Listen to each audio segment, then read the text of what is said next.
Hey everybody, welcome to Work in Progress Wednesday. This week we're doing Legion Imperialis. I figured you guys had seen probably tons and tons of videos going over how the infantry and the models in the two-player starter set go together. So I thought I would sit down today and work on my next few miniatures for my first 1,000 points, adding a couple Rhinos, some Stormwheel gunships, and some Xiphon interceptors that I'd already built.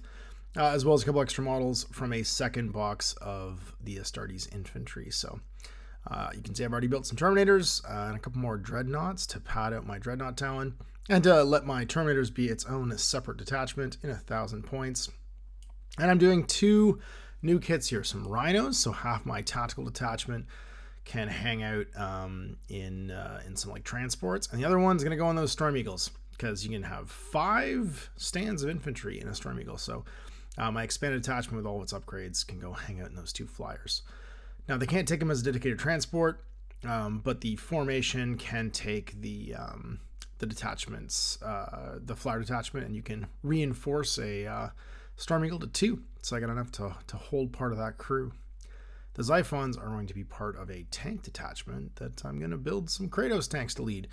And those are the only 2 things I'm adding. So 2 stands of Dreads, 2 stands of Terminators, 2 Xiphons, 2 Storm Eagles, and a couple Kratoses and Rhinos, and I'm up to 1,000 points. No support necessary, and this is going to allow me to play some sort of like more full-size games. If I want to use some support, I can, but at 1,500 points, you can have 450 points of allies, meaning I need to throw in another extra 50 points as something. So you can see I'm building these Rhinos. Man, they go together super easy. 2 parts on the sides, 2 parts on the bottom, and I would recommend for anyone building this stuff, if you want to sort of like ease up your workflow, do what I'm doing here and just clip out all the pieces for a kit and put them in a pile. Makes it way easier. I have to tell you, hate putting together these smokestacks. I already lost one underneath the bag over there. And having to glue those in is a giant pain. I'm building mine with multi-meltas, and what that's going to mean is I get a little anti-tank support out of my Rhinos when they are added as transports.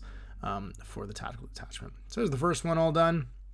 Cleaning the nubs off the side of the second one and off the bottom there. And you can see, I think they're pretty easy, but it is, I mean, when you're building tanks this small, I was not used to this. The original Rhinos that came in epic scale games were one piece.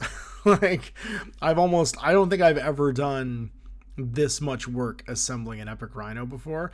And so when I said in the previous video, you're basically building a 40k tank, but like tiny, you'll see that I really struggle to get those smokestacks on. My hands are just too big.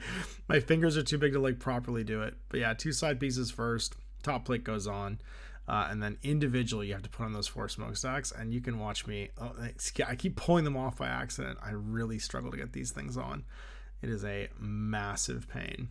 And then same goes for the little hatches for the like the twin bolter and the multi-melta, but they're not so bad. It's actually getting the marine into, you can see into that little multi-melta cupola is a massive pain, and I also don't quite do it right, so I end up not trying to use my finger anymore and just using a knife blade to like push it in sideways instead.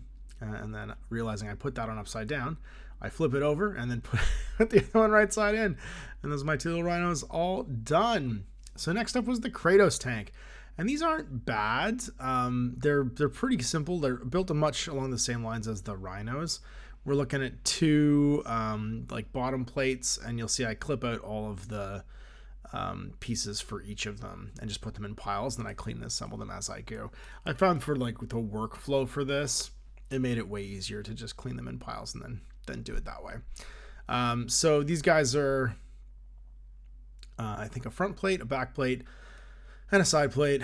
The one thing I will say is an absolute nightmare is the smokestacks. Oh God, you have to do 4 smokestacks on the back plate. So going through, nice new hobby blade here, and my favorite plastic cement, which is Tamiya Model Masters stuff.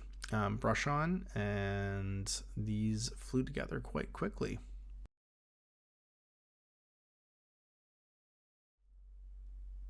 I will say that for all of these new Horus Heresy tanks, they come in a surprising amount of pieces, but the one thing I am incredibly glad about is there's no tracks. There's no separate tracks to put on, because if that had been the case, boy howdy, I would have gotten tired of building these real quickly. And I'm only building 2 Kratos tanks to start off with, as they are super heavy. They have multiple wounds, and I don't want to have a ton of heavy armor. I'm going to lean into the flyers, I think, for my Sons of Horus, and also have some leftover tanks from the box to do a different Loyalist Marine army to go with my Solar Auxilia. I think it'll be fun to mix and match both sides. So doing like a larger Marine force on one side with Solar Auxilia support maybe, and then the other side being mostly the Solar Auxilia with some Space Marine support. And that way I can mimic my armies. I can have my Horus Heresy armies show up in little form on the table, which is always fun. So just carefully cleaning out all these burrs again from clipping stuff off the sprue. You can see the Kratos chassis go together relatively quickly. I opted for the autocannons on the one, and I'm probably going to give them different weapon loadouts on each, just to make them different and fun, but then like the same primary tank turret. So one's going to have the heavy bolter sponsons, the ones I've already built, and then the autocannon turrets like built into it, and that'll be kind of like my bang bang tank. And the other one's just going to be festooned in las cannons. And that way when I'm taking casualties, depending on what I'm going up against at the moment, if I'm going up against mostly tanks, I'll probably take the casualties on the like bangier one. And the laser one will be the one that survives. I've already dropped, I think, one of the autocannons, and it's pissing me off, so I'm trying to find a replacement to put the sponsons in. It was very annoying losing pieces, and because they're so small, I kept like fumbling them and having to go find them. It is a thing I did not enjoy was putting on the tiny guns. So they are both the chassis are now finished, and I decide what I'm going to do for my turrets. I went with the Melta Blasters just so that like I could use both styles in 2 different armies, and these turrets also have coaxial autocannons. But before I get that done, I got to clip out all 4 of these little smokestacks and then clean them very carefully and put them on the back of the tanks. I almost broke probably all of these just from like compressing them with the clipper. The one thing I will say is they fit so many pieces on these frames that if you don't have narrow head clippers, like these are older GW clippers that I'm using, they almost don't fit in to cut the pieces out occasionally. And there was several times where I'm pretty sure I just cut a piece of like the model off when I was supposed to be cutting off like flash, or I was supposed to be just like trimming too close to the actual miniature. So you can see I'm just making the piles through the rest, and conveniently everything is numbered sequentially for like the main chassis. Obviously the optional stuff like the gun turrets and the things you may not put on, like the 2 different gun styles for the sponsons, they're not going to be sequential, but the main body build, like it always starts at like 1, 2, 3, 4, 5, 6. And I really appreciate that because you can quickly find like the base body bits, bang them out, and then start building your tanks, because you're going to be doing a lot of these in a row. And yeah, this is it's a lot of pieces for a little 8mm big tank, let me tell you, and significantly more work than I thought I would be doing to build these new epic scale vehicles. So having cleaned off that, I go to clean off the ram bar, and then make sure I've got the. Actually, I think I cleaned all the pieces at once, yeah, and then made sure that I had the these little 4 engine stacks at the back going together. I don't know. It's a fine line now because the capability for sculpting miniatures like this is so much higher because it's being done digitally, and your only restriction really is like undercutting and stuff like that. Like I do like that you have a much finer detail quality.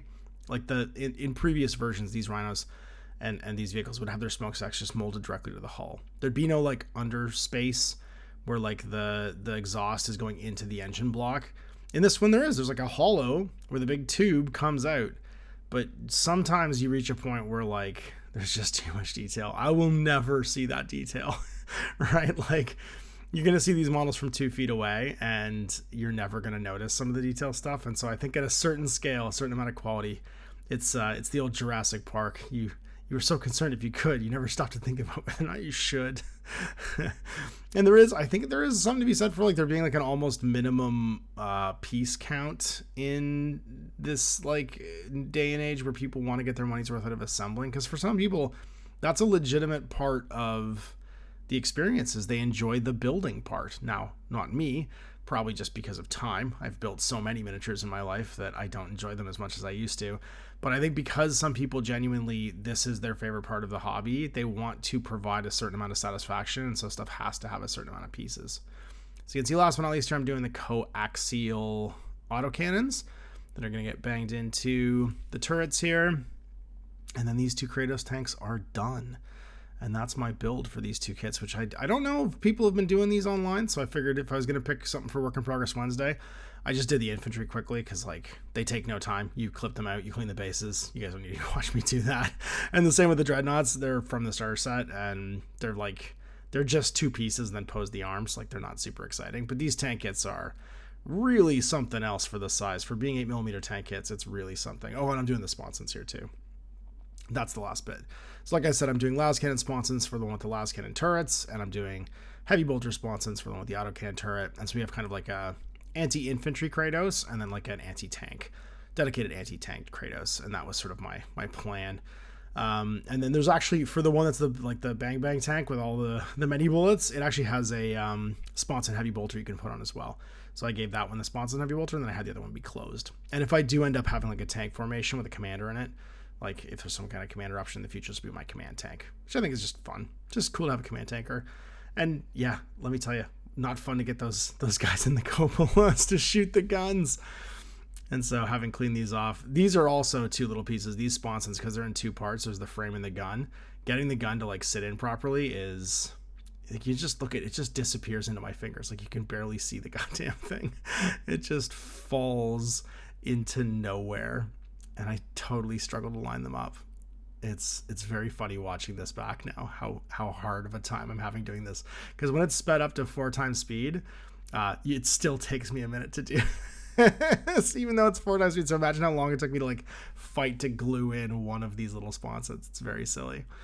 And then it's the autocannon turrets going in. And those are the last cannons getting cleaned up and put together.